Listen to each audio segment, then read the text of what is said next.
Good afternoon. Good afternoon, Molly. We are so excited to welcome you into this space, into this conversation. Thank you for taking your time to join us today. My name is Laura Steed-Lorino. I'm the Executive Director of L'Arche, North Carolina. If you've never heard of L'Arche before, L'Arche is French for the word the Ark, a place of refuge. And we create communities for people with and without intellectual and developmental disabilities. And we are so grateful to those who have joined us today to share from your experience. And I'd also love to just pass the mic to Reverend Dr. Sarah Bellis for a quick hello as well. Thank you for partnering with us. Thank you. Welcome. My name is Sarah Bellis. I use the pronoun she, her, hers. I'm the Director of Student Life, and I am getting some text things sorted out, so I'm going to welcome you more later. You'll shortly hear from our panelists who have traveled from all over the U.S., including from Boston and from Georgia and from other parts of North Carolina and Virginia. So we're excited to have them here. Welcome to our Zoomies. So for those who are joining us on Zoom, I often refer to folks on Zoom as the Zoomies and the folks in the room as the Roomies. So we've got the Roomies and the Zoomies today. Welcome and thank you for being with us. And I am so grateful to two really great friends who are going to be leading us as our MCs today. So I'm going to pass the mic. Greetings, everyone. Welcome to this space and time together into sacred belonging, faith, disability, and community. My name is Molly Herman Gallo, and I'm a second-year student here at Duke Divinity School and also an executive team member of the Divinity School Student Council. And I'm Kyla Ponciano. I work for L'Arche USA as an engagement specialist and serve on L'Arche Board, North Carolina's Board of Directors. We are super excited to introduce our panelists today. Our speakers bring incredible depth, wisdom, and lived experience of this conversation and the intersection of disabilities, theology, and belonging. They are leaders and practitioners who have shaped communities and challenged assumptions in powerful ways. For the sake of time, we'll share a brief introduction of our speakers. For their full bio, please visit L'Arche's website or social media page. Our first speaker today is the Reverend Carrie Craig, who is a retired Episcopal priest and advocate for disability inclusion in faith communities. A former Duke Divinity student and a graduate of the Church Divinity School of the Pacific, she has served as a priest, educator, and hospital chaplain. Born with a disability and using an electric wheelchair, she champions belonging that goes beyond access, ensuring every person's gifts enrich community life. Welcome, Carrie. Thank you.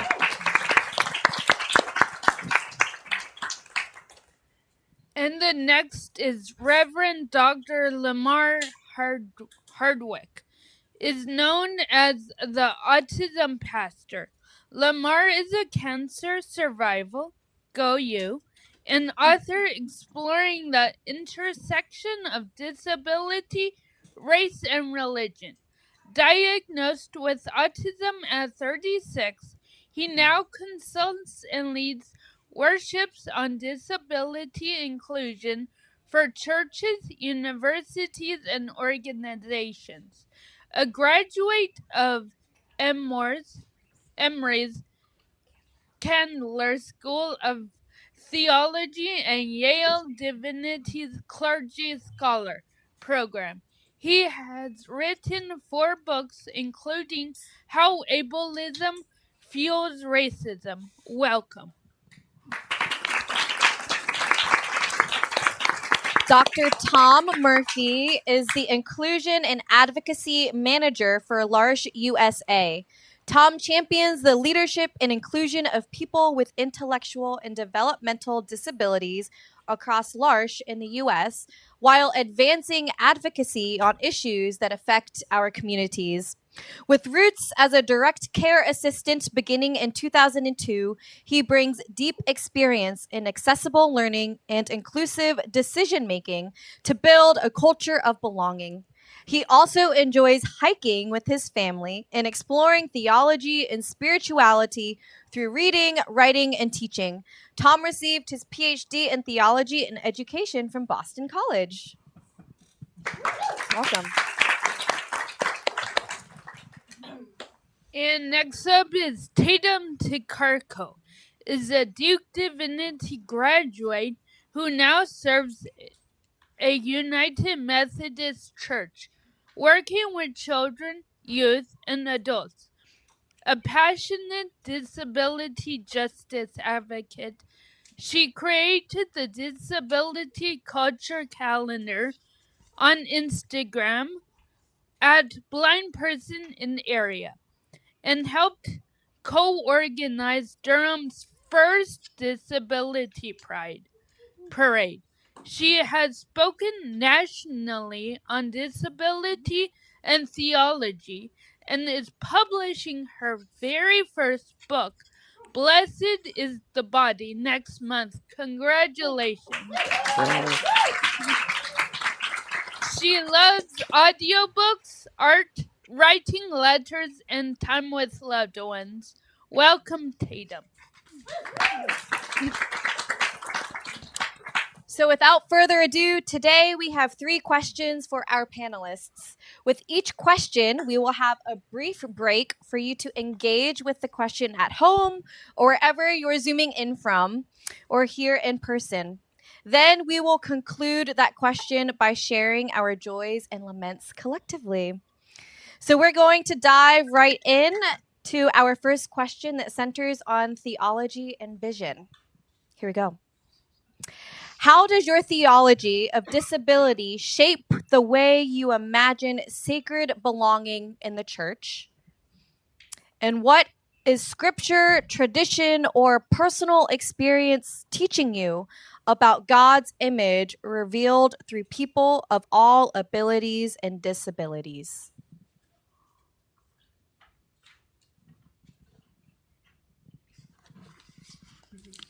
I guess we just jump. Okay. Go for it. I'll go first. I would say that my theology of disability reimagines sacred belonging in the church as a radical affirmation of interdependence rather than independence, which is a huge thing in our culture where we are often taught, even subconsciously, to have rugged independence.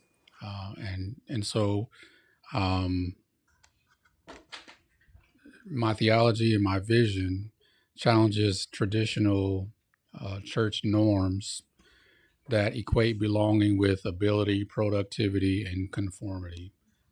And so when I think theologically, I like to think in terms that challenge the ways that we have traditionally thought of belonging. And usually those thoughts of belonging have something to do with productivity. We want people to be a part of our organizations because they can provide free labor, and so on. And so my ideas are to challenge those ideas that continue to look at belonging as some sort of link to productivity or conformity. So I'll stop there. Thank you. I can jump. Whoa, that was really loud. Okay, sorry, was not ready for that. I can jump in. I think when I first started thinking about disability theology, I was kind of like, I thought that like, oh, the church should include disabled people because like that's the nice thing to do and we should include everyone. And then I really realized, especially in writing kind of the first version of my book, that like actually like we're missing a piece of who God is when we don't include disabled people. And I think that's true everywhere, but like especially in the church, like if we're not including disabled people, we're missing like some of who God is. And not just in the like, I mean, definitely in like, this is the image of God, and like these are like, this is so like, that's just so like baseline. But then also I think when I think of theology specifically, I think of the blind man in John 9 and how the disciples say like, who sinned, this man or his parents, that he was born blind? And they say instead that this man was born blind so that the work of God can be displayed in him. And they don't say like he was healed so that the work of God can be displayed in him, but the blind man like continually shows like truth telling and preaching and teaching and courage and just all of these different works of God that like would not have come through without his disability being present. And I think we miss a lot of like the works of God in the world if we're not including disabled folks. Yeah, and I think that kind of is where a lot of my theology starts, and where I think, is like kind of a good jumping off point, I guess. Thanks, Tatum. Carrie? Okay. Well, now this isn't on. Is it? Maybe? Okay. It's on now. All right. So this is all about relationship to me. I have been disabled since I was born.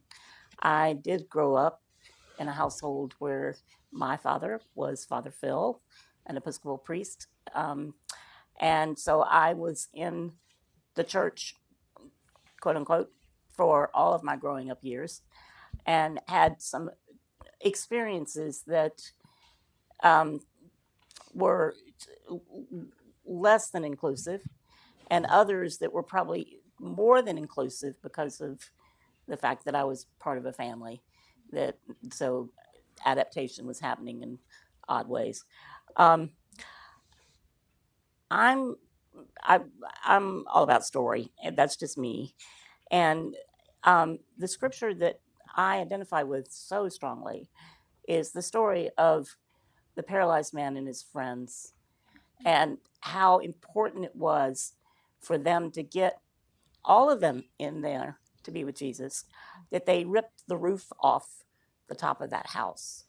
And I feel like I've spent a lot of my experience and time trying to rip off roofs, trying to find ways to open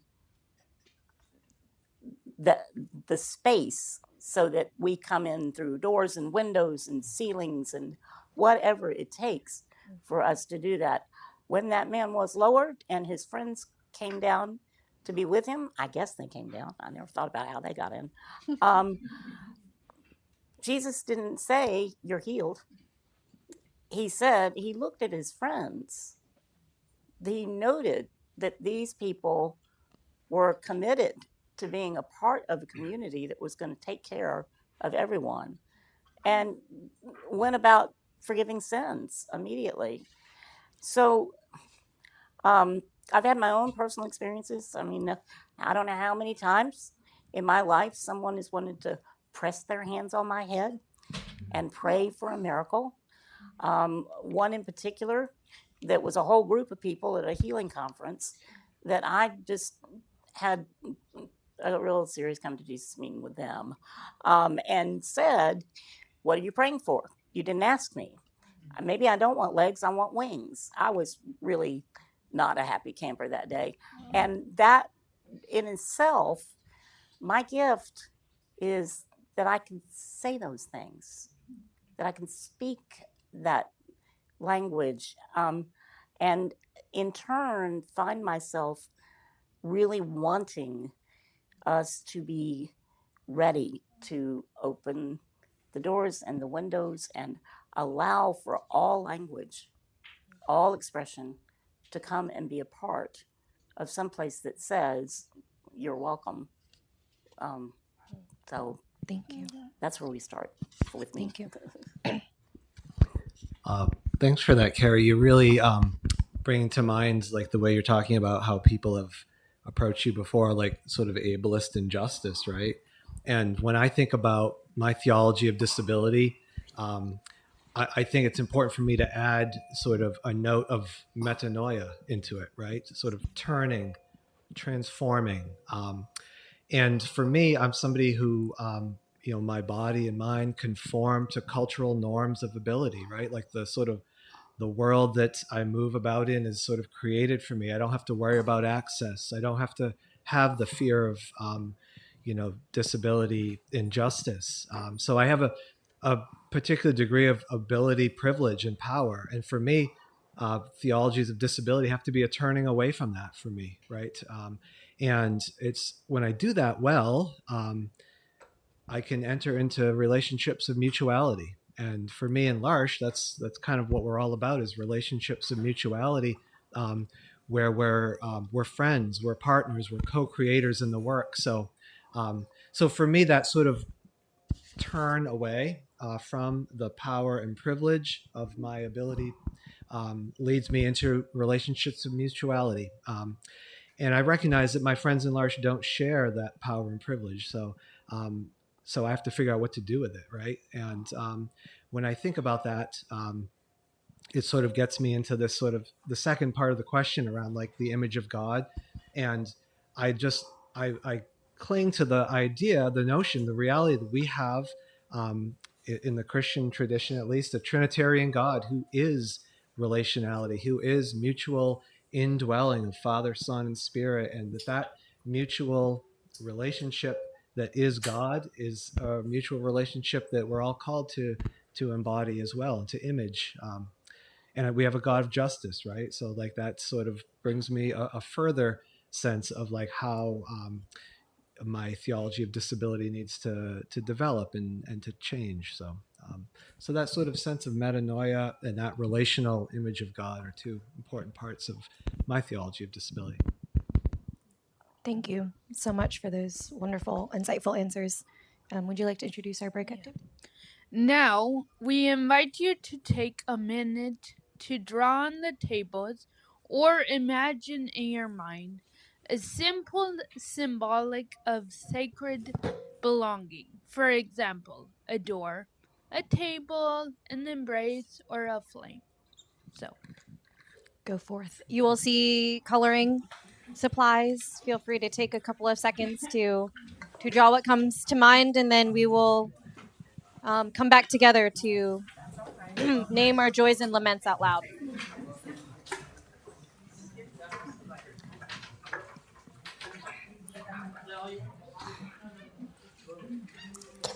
Good start.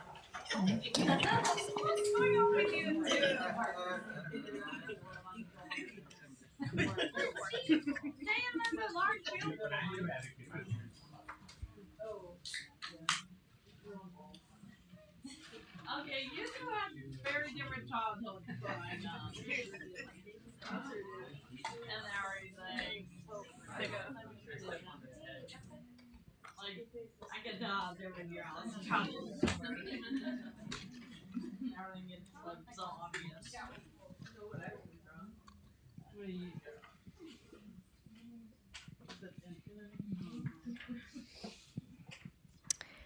I invite you to finish up your doodle as we come back together.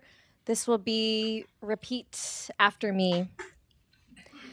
Disabled God, we give thanks for. Disabled God, we give thanks for. The sacred worth, gifts, beauty, and dignity. The sacred worth, gifts, beauty, and dignity. Of every person. Of every person. We are all created in your image. We are all created in your image. We grieve the barriers to your vision. We grieve the barriers to your vision. Of justice and joy. Of justice and joy. May your kingdom be found among us. May your kingdom be found among us. As we continue on with our second question, please enter this space that is most authentic to who you are. We have these coloring utensils out for the remainder of the time. So if you're a doodler or external processor, please utilize the paper we have on the tables as we continue. the second question focuses on practical inclusion and leadership. As churches seek to embody sacred belonging, what should pastors, ministry leaders, and congregations keep at the center of their leadership and life together, not only in worship, but in the regular rhythms of community? And what practices have you seen or wish to see that move beyond welcome statements to create truly accessible and inclusive spaces where all can belong and participate fully? Good luck. That's a big question. I guess I'll go first again. I kind of jotted down a few things so that I can try to bullet point to answer, because it's such a big question. But I think about, in order to embody sacred belonging, churches must or should strive to rather to do the following things that I bullet pointed. One is to reference and reverence the image of God in every person. And so that should be a communal practice, is constantly referencing and reverencing the image of God in every person. And then Tom talked about this in the last question, but I think mutual relationships over programs, and I know that's hard to do because the question is asking us, what should we do? But I think sometimes in ecclesial settings, we get too caught up on what to do, and we miss opportunities for relationships over programs. So I don't want us to overthink that theologically and even programmatically, to where we even program how to do relationships and program how to belong. And then I think we should focus on accessibility as a spiritual discipline. What would it look like if accessibility was not just a program or add-on, but it was considered a spiritual discipline in the same ways that prayer or fasting or scripture reading are considered spiritual disciplines? Well, what if we transformed our thinking into making accessibility also something as a spiritual discipline? And then vulnerability as faithful leadership. I think part of the reason why we start to see a lot of our larger churches and the leadership from those churches find themselves in troubling situations is because vulnerability has not been a significant part of what it means to be a leader in our culture. And then I would also push for inclusive worship that honors all bodies. Justice, and this is another point, justice and rest as communal practices. So not only practicing justice, but practicing Sabbath, practicing rest as a communal practice in ways that help us to continue to create sacred belonging. And then the last thing is to look to the wounded body of Christ as the heart of Christian identity.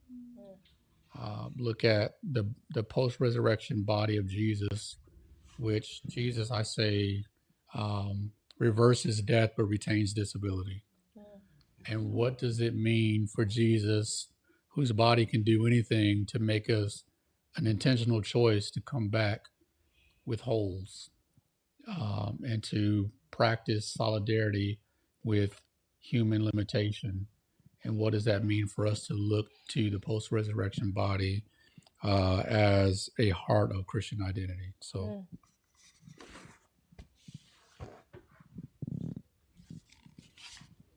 I'm done, by the way. Thank you.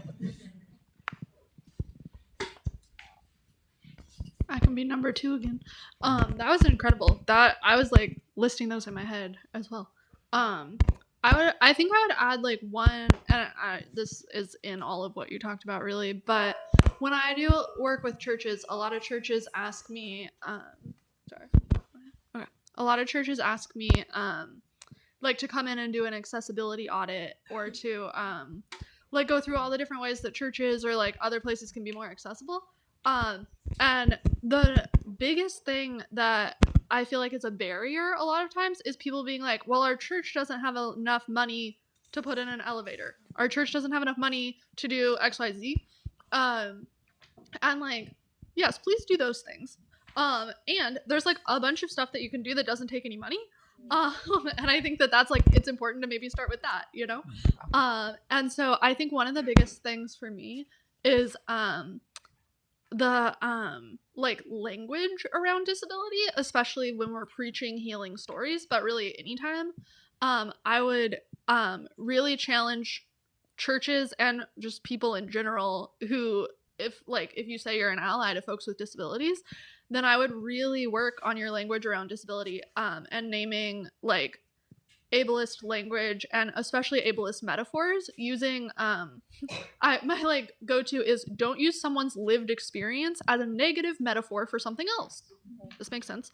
But we do it all the time of like, we'll say something is crazy, or someone is blind to the truth, or someone is like, these are all lived experiences that are now negative metaphors for someone, like, and these words like connect to ideas, and then those ideas come out when you meet a blind person, or when you meet like me, or when you meet like just different disabled people. And so I ask that you like really be intentional around the language of ableist language and healing language, and like what that looks like in your church. And at the same time, don't just like avoid this like ableist language, but include like disability affirming language, and like reading books and quoting disability theologians, and sharing the work and amplifying the work of disabled people, like maybe like hanging a disability pride flag, or talking about what disability means, reading a poem by a disabled person during Disability Pride Month, reading, or just whenever, reading like a scripture interpretation from someone who's disabled, inviting disabled people to preach, like using the language that you use, not only to avoid like ableist language, and I mean even like in music and in worship songs, but then also to like include disabled people. And that's, I mean, of course, like accessibility audit all the way, and like do all of these things that maybe do take more money or don't, some of them don't, but I think like really just like avoiding ableist language and leaning into positive disability language is like a really helpful starting place that doesn't take any money, except for maybe like buying a book that you can quote. Thanks, Tatum. Yeah, it's really helpful. Carrie? Yes, thank you. I don't know if the mic's on. Is it? Yes? Yeah. Oh, no. We get to do that again. Thank you for saying that, Tatum. I just recently was watching a service on Sunday morning, and someone was preaching from the pulpit, who I'm very close to, and all of a sudden he made reference to something being lame, and I just sat there thinking, well, that's interesting. So it's come around again. It's a word out there that is being used to describe something, and I thought, oh, that is one of those things that just gets under your skin, or under my skin. There was a period of time where I had a wonderful caregiver who was just graduating from high school, and retard was the big word for everybody. You know, if you did something silly or whatever, I had to say, not in this house, please do not say that. So sometimes just setting those examples helps. I mean, you can get some pushback, don't be so serious, or lighten up, or whatever, but anyway, I appreciate you bringing that up. I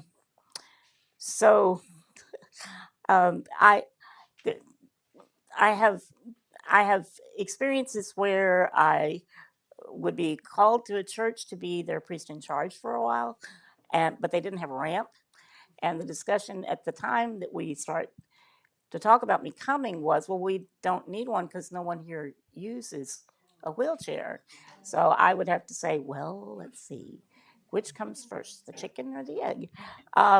So we have to, talk about the fact that if there's a ramp out there, someone might go, oh, I'm welcome here. How about we try that out? So And other experiences where a carpenter was in the parish. I was ordained in that parish. Next thing I knew, an altar had been built that I could push my wheelchair under, which meant that it was short enough that we could include kids in doing things, other people with varying abilities and disabilities and other things, set some really good examples for that.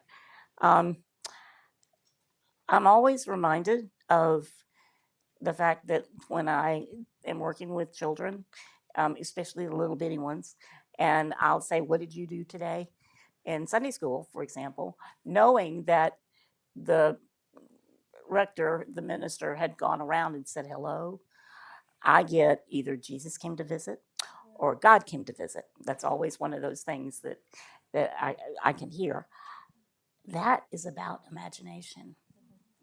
And, you know, I mean, we can get into all kinds of theological discussions about projecting certain problematic images, but in those moments, those children really do have a sense of something that's not full of words and thought, it's just experience. So as much as you may think I'm crazy, I would really love to see some examples of worship and gathering that's almost not as hectic as VBS. Everybody's experienced VBS, I'm sure. Vacation Bible School can be exhausting, but we work ourselves hard to make sure that everyone is included. Children write prayers. People with all kinds of abilities and disabilities are incorporated. People come in to help. And I think to myself, this is really important. Just look how welcoming that week becomes sometimes. I wouldn't suggest, like I said, that be something all year round, but what model does that set for how we, again, open all the doors and windows and say, let's see how we can make this work. I think it's about imagination. I certainly think language is important. And I think becoming a place where we connect with one another on more than just the intellect makes, in terms of a brain, you know, us doing all the theological work, when we just find out, what did you do today in Sunday school? And really begin to consider, what does it mean when God comes to visit? That we open doors for all kinds of opportunities. So, Thank you. Well, thinking about. Mm-hmm. Yeah, you can hear it. When I think about this kind of practical question, I think about our faith communities being called to be places of anti-ableist action, anti-ableist advocacy. And I think there's really a lot of space for our faith communities, our churches, and our divinity schools to kind of develop a spiritually and theologically informed model of allyship, something I think a lot about. And, you know, I think of the deep relational work that we've talked about already here today, and that's central to L'Arche. And when I think about that, coupled with action and advocacy, it really puts me in the mindset of sort of an allyship model.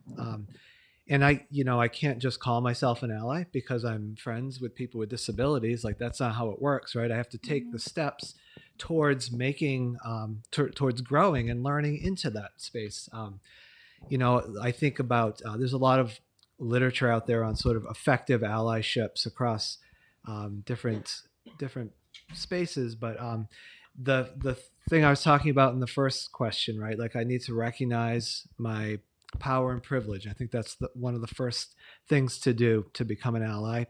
And then it's taking action, right? Not just saying I'm an ally, but taking that action and taking it alongside my friends with intellectual disabilities in L'Arche, amplifying their perspective, amplifying their voice and what they want to do, and trying to figure that out together. So I think a sort of spiritually and theologically informed allyship model is an important response to that. It's a call for our faith communities. And a thread that I heard in all three of these answers that my fellow panelists gave was accessibility. And I think a lot about universal design, and for faith communities to adopt, to do the accessibility audits, as Tatum was talking about, for the physical space. But there's sort of a mindset too that goes with that, and this maybe is Lamar's point about the sort of spiritual discipline of accessibility, if I got that right. But I like that a lot. But like expecting and welcoming human variability, ability variability, right? That's part of a universal design mindset. Building in flexibility so that the gifts of disabled people can really come to the fore and can inform and help to lead your faith community. Removing the barriers, whether they're the physical barriers that Tatum's talking about, or the sort of mental, or the sort of intellectual and the language barriers that Carrie talked a little bit about, right? So removing barriers, building in flexibility, expecting that sort of variability, and being ready to welcome it, I think are all important parts of that. But yeah. Thank you so much, y'all, especially for providing us with such concrete, tangible ways that we can truly welcome and belong and embrace community. And so we invite you all to turn to a friend beside you and share with them what word that might you think of that summarizes what belonging is. And for those on Zoom, you may add it in the chat. So share a word that comes to mind when you think of belonging.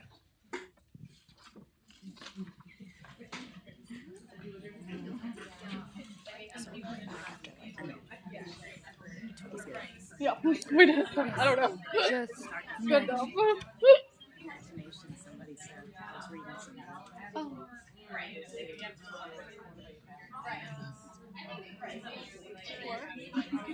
Do you need me to do this one? Perfect. Do you want me to have a different one? No. Okay. I wanted to make sure I'm Okay. Carrie's is picking up. Oh, and so I'm trying to move gotcha. it. We're muted. Got it. So you're all doing great. You're doing really great. Yeah. No, I think so. Yeah.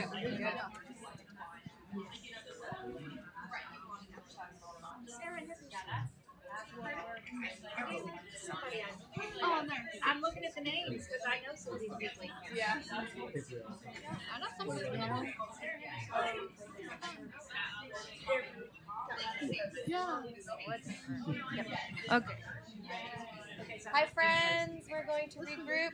Yes, and we're going to now do the repeat after me part. So please repeat after me. We rejoice that God calls us all.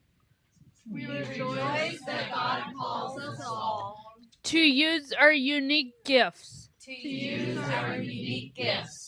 We lament when leadership becomes a stage for a few. We lament when leadership becomes a stage for a few. Instead of a circle of many.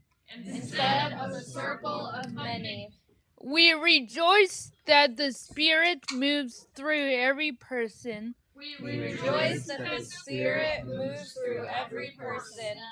Disabled and able-bodied, seated or standing, singing and signing. Disabled and able-bodied, seated or standing, singing or signing. We now offer our third and final question that centers on learning from L'Arche. And we have some L'Arche experts in the room, so we're looking forward to hearing from you. L'Arche communities around the world have sought to create spaces where people of all abilities live, pray, and celebrate together. What can the wider church learn from L'Arche about cultivating sacred belonging? I have learned so much from L'Arche. Like a million different things in my time working there and just being part of the community.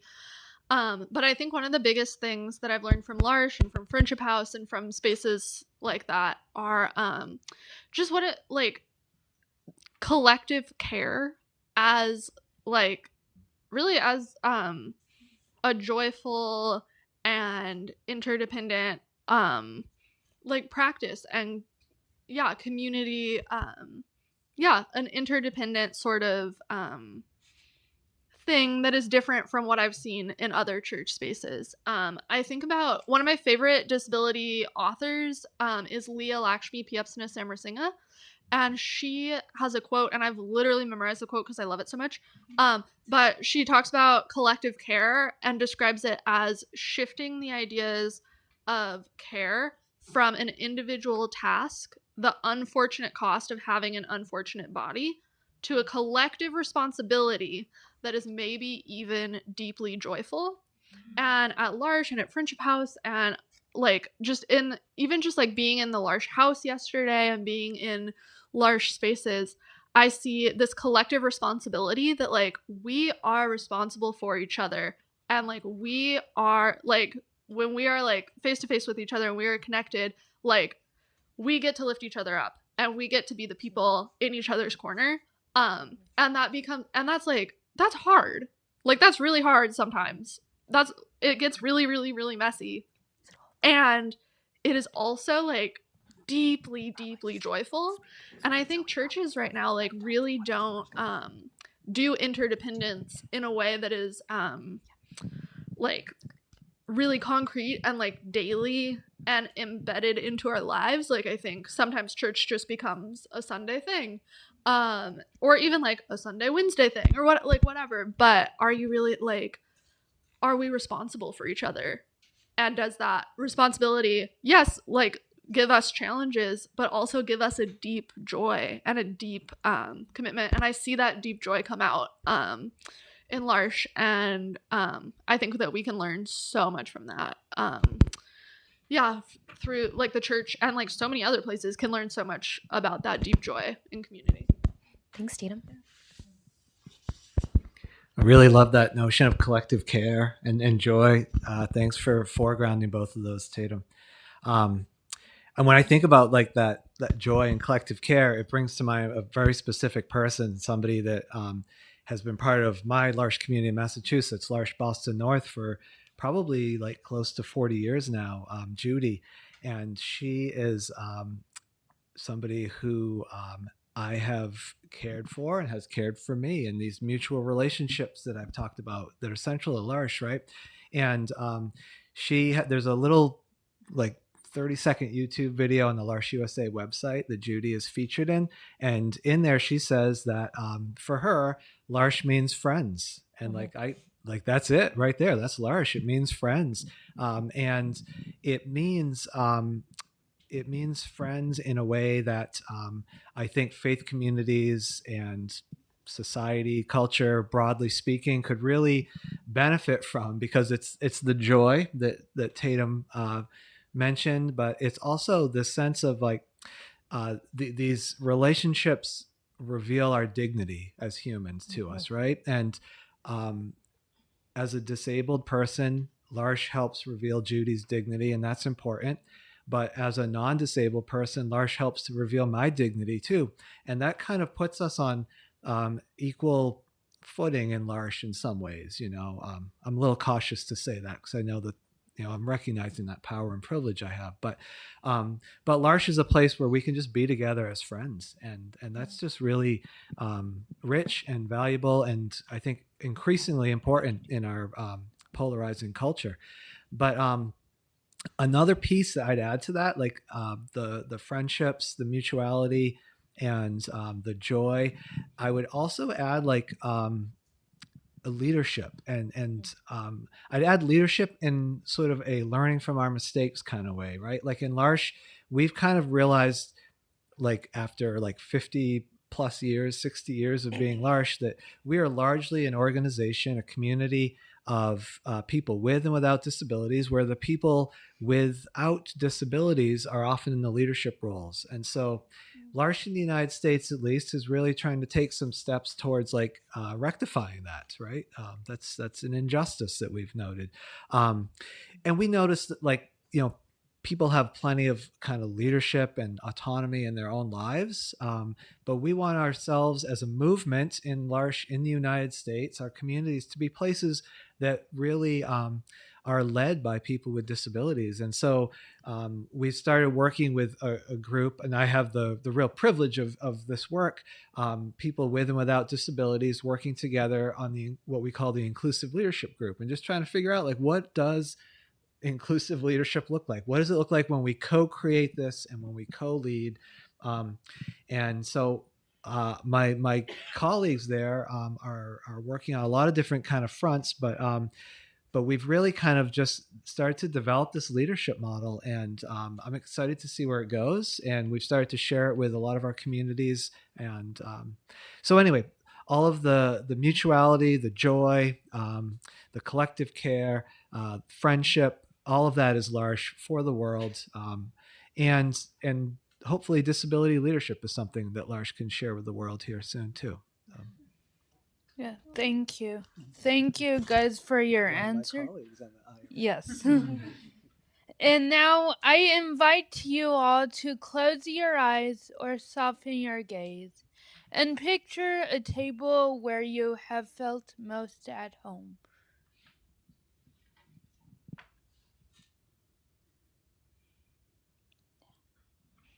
Now imagine who might still be missing from the table. Keep those individuals or groups in mind for the joy, lament, either spoken aloud or mindful of them. One last repeat after me. Divine Spirit, in you we all belong. Divine Spirit, in you we all belong. We give thanks for communities We give thanks for communities where all can lead and flourish, where all can lead and flourish, and every person is a teacher and a learner. and every person is a teacher and a learner. May we learn from one another. May we learn from one another. So our sacred spaces become places of deep welcome and joy. So our sacred spaces become places of deep welcome and joy. Amen. Yay! First, let's give a huge round of applause to our panelists. Thank you so much for all of the wonderful insights and experiences and just life experiences you bring. And we are doing well on time. Another round of applause for that.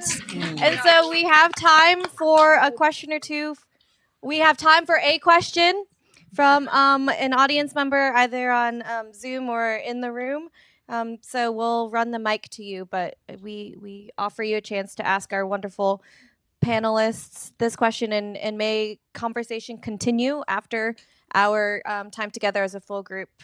Laura and Sarah will lead us in kind of a closing prayer, and then we'll gather. Okay.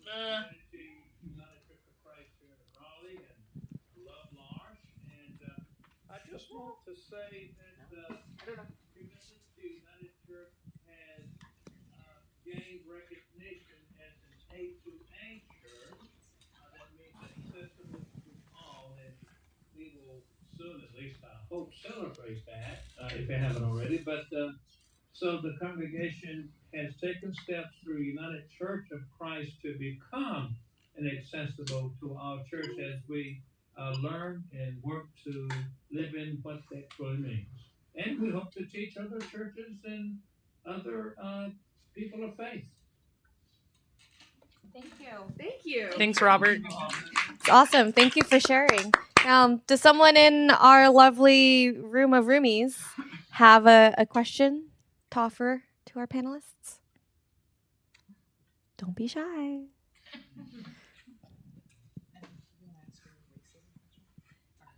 I wonder if, I have two thoughts. I wonder if Tatum and Lamar would be willing to give sort of a teaser to your books. And Lamar, as you do, I think that I heard you speak last night a little bit about how ableism fuels racism.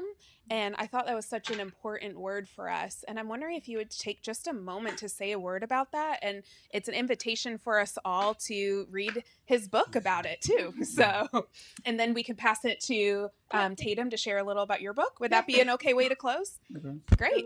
Not to diminish Carrie or Tom whatsoever in your voices. Well, thank you. My book, How Ableism Fuels Racism, released last year. And essentially it is research done on what was the foundation of chattel slavery. Because it's one thing to say, we're looking at you, and because you have a different skin color, we think we're better than you. But the research really showed, well, what was it that they used as an excuse for thinking that they were better than those with darker skin? And so when you look at a lot of the research and a lot of the paper and a lot of news that was written back then, it leaned towards disability or ableism. And so what we found is that ableism or disability discrimination became the foundation for justifying that an entire group of people were inherently disabled. Therefore, they were in need of white supervision, which then, if you read the book, goes on to justify chattel slavery through politics and particularly through religion. The church had a lot to do with why that was propped up. And so the book explores that, and it explores what I call the big three of American bias, which is the initial sin, images and idols, and then institutions. And I look at some of those institutions, such as healthcare, employment, but then also obviously religion, and the ways that those continue to prop up racism, and to challenge us to think that we are not going to be able to really address the issue of racism until we understand how ableism fuels that. And so that's what the book is about. Yeah, I'm very excited to read that book and highly recommend his other book as well. It's so good. I am currently in the process of publishing a book that comes out sometime between today and December 2nd. And you don't know when you're going to get it. It's great. Pre-order it now, and maybe you pre-ordered it and maybe you just get it tomorrow. You never know. We'll see. But it's called Blessed is the Body. And it is a Lenten devotional that links disability rights and disability justice moments and themes and like ideas with scripture and Lenten ideas and scriptures and whatnot. And it really, like, ultimately, I think you could do it anytime, not just Lent. But it's like 40 days. 40 days of devotionals that there's like a section to read, a section of like my response connecting it to disability justice, and then some questions, and then a connection that you sort of like an embodied practice that goes along with it. And yeah, just a space to kind of connect some of these like big deal disability ideas and big deal church ideas. And I focus on scriptures of people who have either who are disabled or who I think have disability experience, even if they aren't labeled as disabled in the Bible. So I'm excited about it. It also has a super cool cover that I did not design, but I really like it. So check it out. There's little things over there. Yeah. Thank you.